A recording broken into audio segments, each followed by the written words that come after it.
Assalamualaikum. Today in Introduction to Literary Studies, the topic is figure of speech. Let's have a look what is figure of speech. A figure of speech expresses an idea, thought or image with words which may carry meanings beyond their literal ones. तो figure of speech जो है basically क्या होते हैं, आपके कोई भी आपके ख्याल, आपकी सोच या तस्वुर को या फिर किसी इमेज को तस्वीरों के आपके जो वर्ड्स हैं उनको जो है या तो किसी भी इमेज या तस्वीर को जो है वो इस तरह से आपको जो है वो एक्सप्रेस करते हैं जिसमें कि आपके एक लिटरल मीनिंग्स जो उनके होते हैं, लफ्ज़ी मीनिंग के अलावा भी उनके जो है कुछ मीनिंग्स और जो होते हैं वो साथ में उनको कैरी कर रहे होते हैं. So figure of speech gives extra dimension to language by stimulating the imagination and evoking visual sensual imagery. Such language paints a mental picture in words. अब जो फिगर ऑफ स्पीच है ये बेसिकली आपकी जो भी कोई लैंग्वेज है आप यूज़ कर रहे हैं, रिटन में है जो या ऑरल में, उसको एक नई जो है वो एक सिमत दे देते हैं जिसमें कि आपकी जो बसरी या देखने से मुतल्लिक जो सेंस है आपके यहाँ हवा से खमसा जो है आपके उसके जो रिलेटेड जो है वो आपको उसमें स्टिमुलेट करती है आपके तसव्वुर को, आपके तख़य्युल को. और उसमें आपके कुछ जो इस तरह से जो आपके वर्ड्स हैं उसमें आपको एक ज़हनी तौर पे एक आपके एक लैंग्वेज को लेकर आपकी एक तस्वीर सी जो है वो बन जाती है. Some types of figures of speech are the following. अब इसमें हम देखेंगे कि हमारे पास कौन कौन से जो फिगर ऑफ स्पीच हैं जो हम आज स्टडी करेंगे. So number one is simile, a direct comparison of two things usually employing the words like or as.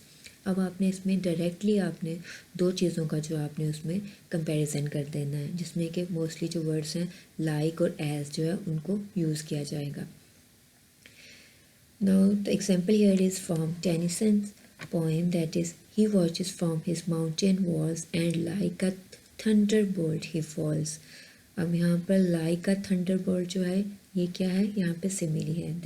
Then other one is from Christina Rossetti, my heart is like an apple tree whose boughs are bent with thickest fruit. अब यहाँ पे जो आपके heart को एक Apple के tree की तरह से जो है उससे जो है आपको कंपेयर किया गया है जिसकी के जो शाखें हैं वो कह रहे हैं कि बेंट विथ थिकेस्ट फ्रूट, जिसकी जो शाखें हैं वो झुकी हुई हैं उसके बहुत ज़्यादा लदे हुए फलों की वजह से. Other examples are clouds like fluffy balls of cotton. अब क्लाउड जो है उनको किससे कंपेयर किया गया, फ्लफ़ी बॉल्स ऑफ कॉटन के साथ. Then snowflakes like soft white feathers. Snowflakes को यहाँ पे वाइट फीदर्स के साथ जो है कंपेयर किया गया. A motor purring like a kitten, a lawn like a green carpet, thin as a bookmark, as contented as a cow. तो अब इसमें जो है चीज़ों को कंपेयर किया गया है, या तो इसमें लाइक का वर्ड यूज़ किया गया है कंपैरिजन के लिए या फिर इसमें एज का वर्ड यूज़ किया गया है. Then we have metaphor. So it is an implied comparison in which one thing is spoken of in terms of something else. The figurative term is substituted for and identified with the literal term.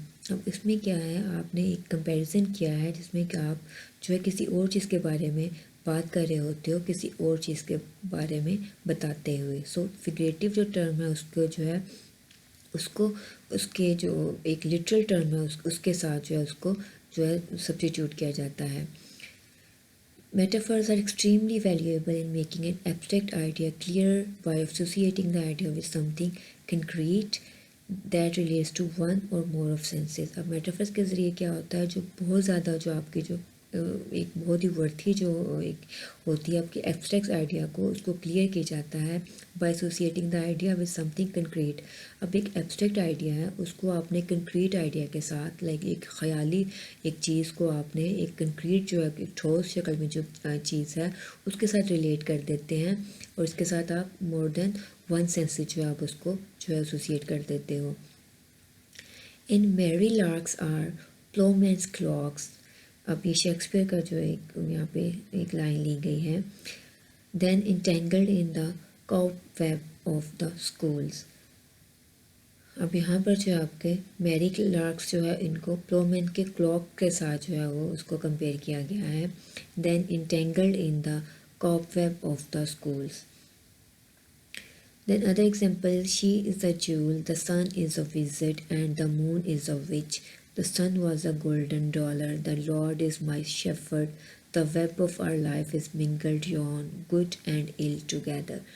अब इसमें जो है she is a not like a joule but she is a joule, like उसमें कोई भी comparison directly जो है उसको उससे उसके साथ कर दिया गया है, उसमें कुछ लाइक योर एज या उस तरह से नहीं कहा गया, उसको डायरेक्टली जो है उसके साथ जो है वो कंपेयर कर दिया गया है। The sun is a visit then and the moon is a witch, मतलब डायरेक्टली जो है आपने जिस चीज़ से भी आप उसका कंपैरिजन कर रहे हो, आप उसको ये नहीं कह रहे कि अब उसके जैसा है, अब कह ही वही उसे रहे हो कि आपने डायरेक्टली उसको उसके साथ जो है उसको कंपेयर कर दिया है। इसमें आपने एज और लाइक के जो है वर्ड वो यूज़ नहीं करने। Then we have the personification. This is another type of comparison that treats objects or things as if they were capable of the actions and feelings of people. अब उसमें आपको ऐसे इस तरह से कंपेयर किया जाता है आपको जो चीज़ों को या जो कि जैसे कि वो कोई फीलिंग्स रखते हों या उनमें कोई एक्शन हो लोगों की तरह से। As in a metaphor, there is an implied comparison which gives the attributes of a human being to an animal object और आइडिया, जिसमें कि आप किसी भी जो कोई ह्यूमन बीइंग या एनिमल को जो है एट्रीब्यूट दे देते हो किसी ऑब्जेक्ट को या किसी ख्याल को, किसी भी चीज़ को या किसी ख्याल को, किसी इंसान या किसी जानवर का जो है आप उसका एट्रीब्यूट दे देते हो।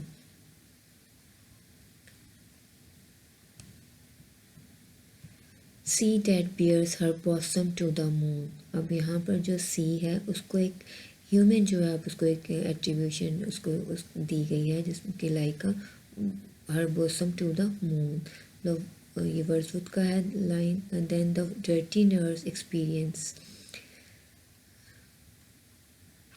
ये टेनिसन की लाइन है। Then other example, the path moving up the mountain, then skipping over puddles, trees clinging to the steep sides, winter was fast asleep, the wind was howling, the thunder growled। अब इन सब चीज़ों में जो इन animate हैं उनको animate चीज़ों के साथ जो है वो उस तरह से कंपेयर किया गया है। लाइक आप देख रहे हैं कि जैसे हम ट्रीज़ देते हैं, trees clinging to the steep sides, अब स्टीप साइड है उसको क्लिंगिंग इस तरह से जैसे कि ह्यूमन एक्टिविटी है।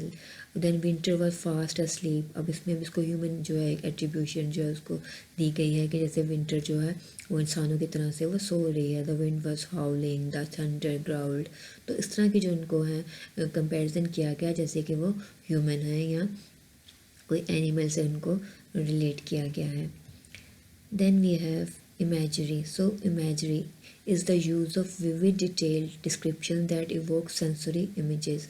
अब इस तरह से इसको जो है वो डिटेल दी जाती है डिस्क्राइब करते हुए कि वो आपकी सेंसरी जो इमेज है उसको जो है वो उसको जो है वो एक्चुअली जो एक्टिवेट कर रहा होता है। लाइक सेंसरी इमेजेस हैं जो आपके सेंसेस से रिलेटेड हैं। Image is employed to give the reader the sense that he or she can see, hear, feel, smell or otherwise experience what is being described। Like आपको इस तरह का view जो है आपको डिस्क्रिप्शन इस तरह का दिया जाता है जैसे कि आपको फील हो कि आप उसको एक जो आपकी जो सेंसेस हैं आपके 5 सेंसेस उसके थ्रू जैसे कि आप उन चीज़ों को देख सकते हैं, महसूस कर सकते हैं या आप उसको स्मेल कर सकते हैं या सुन सकते हैं। इस तरह के एक्सपीरियंसेस जो हैं आपको उसके वर्ड से जो आपको उसका एक्सपीरियंस होता है। Like I heard a fly buzz when I died, the stillness in the room was like the stillness in the air, then between the heavens of storm। अभी एमिली डिकिंसन की जो Dickinson की जो है ये poem है I heard a fly buzz, तो इसमें आपको जो है इस तरह से आपको जो है आपको डिस्क्रिप्शन दिया जाता है कि आपको लगता है जैसे कि आप उनकी जो उसकी फ्लाइज की जो बजिंग है आप खुद से जैसे सुन रहे हो। तो ऐसा जो उसमें वर्ड्स यूज़ होते हैं वो इमेजरी कहलाती है।